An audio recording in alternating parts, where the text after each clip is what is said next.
इतिहास में कुछ कहानियां ऐसी होती हैं जो वक्त के साथ और भी ज्यादा रहस्यमयी हो जाती हैं। आज हम एक ऐसे ही जहाज की कहानी जानने वाले हैं जो समंदर में निकला और फिर कभी नहीं मिला। चलिए एसएस वराता के उस अनसुलझे रहस्य को समझते हैं जो एक सदी से भी ज्यादा पुराना है। और यही वो सवाल है जो आज भी लोगों को परेशान करता है।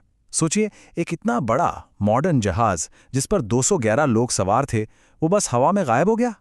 कोई मलबा नहीं, कोई आखिरी संदेश नहीं, कुछ भी नहीं, जैसे कि वो कभी था ही नहीं। ये सिर्फ एक जहाज का गायब होना नहीं था, ये 211 जिंदगियों का खो जाना था। 119 यात्री और 92 क्रू मेंबर, हर किसी की अपनी एक कहानी थी, अपने सपने थे जो उस दिन समंदर की गहराइयों में हमेशा के लिए दफन हो गए। वो तारीख थी 27 जुलाई 1909। उस दिन एक विशाल स्टीमर समंदर की लहरों में कुछ इस तरह समा गया जैसे उसे किसी ने निगल लिया हो, और अपने पीछे छोड़ गया 115 साल पुराना एक ऐसा सवाल जिसका जवाब आज तक किसी के पास नहीं है। और जानते हैं इस रहस्य को और भी ज्यादा अजीब क्या बनाता है? खुद वो जहाज एसएस वराता कोई मामूली जहाज नहीं था। उसे अपने दौर का एक समुद्री चमत्कार माना जाता था, इंजीनियरिंग का एक बेहतरीन नमूना। अब जरा इसकी खासियतें देखिए। डबल वॉल्स थीं, पानी को रोकने वाले खास कंपार्टमेंट्स थे, और जितने लोग जहाज पर थे उससे कहीं ज्यादा लोगों के लिए लाइफ बोट्स थीं। अपनी इन्हीं खूबियों की वजह से इसे भी टाइटैनिक की ही तरह अनसिंकेबल यानी कभी न डूबने वाला जहाज कहा जाता था। एक ऐसा दावा जो बहुत जल्द ही झूठा साबित होने वाला था। लेकिन जहां सब लोग इस जहाज की तारीफ कर रहे थे, वहीं क्रू के एक सदस्य निकोलस को कुछ गड़बड़ लग रही थी। जहाज के बैलेंस को लेकर वो इतने परेशान थे कि उन्होंने सिडनी में अपनी नौकरी छोड़ दी और जहाज से उतर गए। शायद उन्हें यह अंदाजा हो गया था कि कुछ बहुत बुरा होने वाला है। सिर्फ क्रू मेंबर ही नहीं, एक यात्री भी था जिसे आने वाले खतरे का एहसास हो गया था। उनका नाम था क्लाउड सॉयर, और उनकी कहानी इस घटना में एक बहुत ही अजीब और आप कह सकते हैं अलौकिक पहलू जोड़ती है। क्लाउड सॉयर ने बाद में बताया कि उन्हें लगातार 3 रातों तक एक ही डरावना सपना आया। सपने में वो देखते थे कि समंदर से एक पुराना योद्धा निकलता है जिसकी तलवार पर खून लगा है, और वो जोर से चीखता है, वराथा! ये सपना इतना असली और इतना डरावना था कि वो उसे नजरअंदाज नहीं कर पाए। पर सॉयर की चिंता सिर्फ सपनों की वजह से नहीं थी। वो खुद एक इंजीनियर थे और उन्हें यह महसूस हो रहा था कि जहाज स्टेबल नहीं है, मतलब अस्थिर है। उन्होंने तो ये भी नोटिस किया कि नहाते वक्त उनके बाथटब का पानी 45 डिग्री के एंगल पर झुक रहा था। इसका मतलब था कि जहाज एक तरफ बहुत ज्यादा झुक रहा था और खुद को ठीक से सीधा नहीं कर पा रहा था। तो एक तरफ ये डरावने सपने और दूसरी तरफ जहाज के अस्थिर होने का एहसास। सॉयर ने एक ऐसा फैसला लिया जिसने उनकी जान बचा ली। वो डरबन में जहाज से उतर गए और अपनी पत्नी को एक टेलीग्राम भेजा जिसमें साफ साफ लिखा था कि जहाज ऊपर से भारी है। लेकिन यहां कहानी में एक छोटा सा ट्विस्ट है। कुछ लोगों का कहना है कि सॉयर ने ये सारी बातें जहाज के गायब होने के बाद बताईं, शायद अपने फैसले को सही साबित करने के लिए। तो क्या ये सच में एक चेतावनी थी या बाद में बनाई गई एक कहानी? ये भी अपने आप में एक छोटा सा रहस्य है।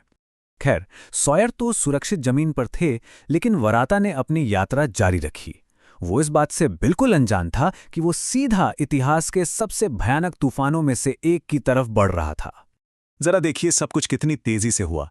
26 जुलाई के शाम को जहाज डरबन से निकलता है, 27 की सुबह उसे आखिरी बार देखा जाता है, और फिर 28 जुलाई को उस इलाके में एक ऐसा जबरदस्त तूफान आता है जैसा सालों में किसी ने नहीं देखा था। इसके बाद वराटा का कोई नामो निशान नहीं मिला। और जब वराता केप टाउन नहीं पहुंचा तो जाहिर है हड़कंप मच गया। समंदर में उसे ढूंढने के लिए उस वक्त के सबसे बड़े सर्च ऑपरेशन में से एक शुरू हुआ। बाद में एक आधिकारिक जांच भी हुई, लेकिन जब आपके पास कोई सबूत ही ना हो तो आप कर भी क्या सकते हैं सिवाय अंदाजे लगाने के। तो आधिकारिक जांच ने भी कहीं ना कहीं सॉयर और निकोलस के डर पर मोहर लगा दी। उनका मानना था कि जहाज के डिजाइन में ही गड़बड़ थी। वो टॉप हेवी था, और जब वो भयानक तूफान आया तो जहाज उस तबाही को झेल नहीं पाया और अचानक पलट गया। 1910 की जांच ने जहाज के डिजाइन को जिम्मेदार ठहराया, लेकिन क्या ये पूरी कहानी थी? शायद नहीं। आज मॉडर्न साइंस का मानना है कि वराता का सामना एक ऐसे समुद्री दैत्य से हुआ था जिसे उस समय तक सिर्फ नाविकों की कहानियां ही माना जाता था। हम बात कर रहे हैं रोग वेव्स की, यानी दैत्य जैसी लहरें। दशकों तक वैज्ञानिक भी मानते थे कि ये सिर्फ नाविकों की मनगढ़ंत कहानियां हैं, लेकिन अब हम जानते हैं कि ये लहरें सच में होती हैं और इनकी ताकत किसी की भी कल्पना से परे है। आप बस अंदाजा लगाइए कि ये कितनी बड़ी हो सकती है। 1995 में नॉर्वे में पहली बार जो रोग वेव साइंटिफिकली रिकॉर्ड की गई वो 26 मीटर ऊंची थी, मतलब एक 8 मंजिला इमारत जितनी ऊंची। और ये पूरी तरह मुमकिन है कि वराता का सामना इससे भी कहीं ज्यादा ऊंची लहर से हुआ हो।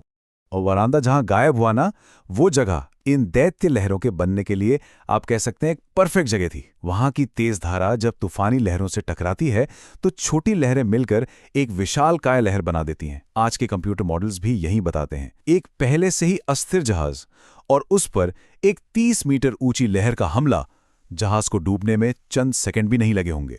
तो हमारे पास एक बहुत मजबूत वैज्ञानिक थ्योरी तो है, लेकिन इसके बावजूद वराता आज भी एक अनसुलझी पहेली ही बना हुआ है, क्योंकि हमारे पास कोई सबूत नहीं है। दशकों तक इसे खोजने की कोशिशें हुईं।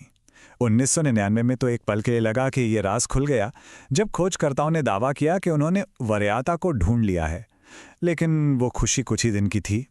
बाद में पता चला कि वो कोई दूसरा जहाज था। वराता अब भी लापता था। ये तुलना सब कुछ बयान कर देती है। हम जानते हैं कि टाइटैनिक के साथ क्या हुआ था, क्योंकि उसका मलबा मिल गया था, लेकिन वराता वो तो पूरी तरह से गायब हो गया। और इसी बात ने इसे इतिहास का और भी गहरा और परेशान करने वाला रहस्य बना दिया है। और आखिर में एक ही नंबर है जो इस पूरी कहानी का सार है, 0। 0 मलबा, 0 लाइफ बोट, 0 शव। 211 लोगों में से किसी का भी कुछ भी कभी बरामद नहीं हुआ। तो कहानी हमें इसी सवाल के साथ छोड़ जाती है। 211 इंसानों की वो कहानियां समुंदर की गहराइयों में हमेशा के लिए दफन हैं। क्या भविष्य की टेक्नोलॉजी एक दिन हमें जवाब दे पाएगी, या फिर वराता हमेशा समंदर का एक अनसुलझा राज ही बनकर रह जाएगा? हमें प्रकृति की उस ताकत की याद दिलाता हुआ जिस पर हमारा कोई कंट्रोल नहीं है।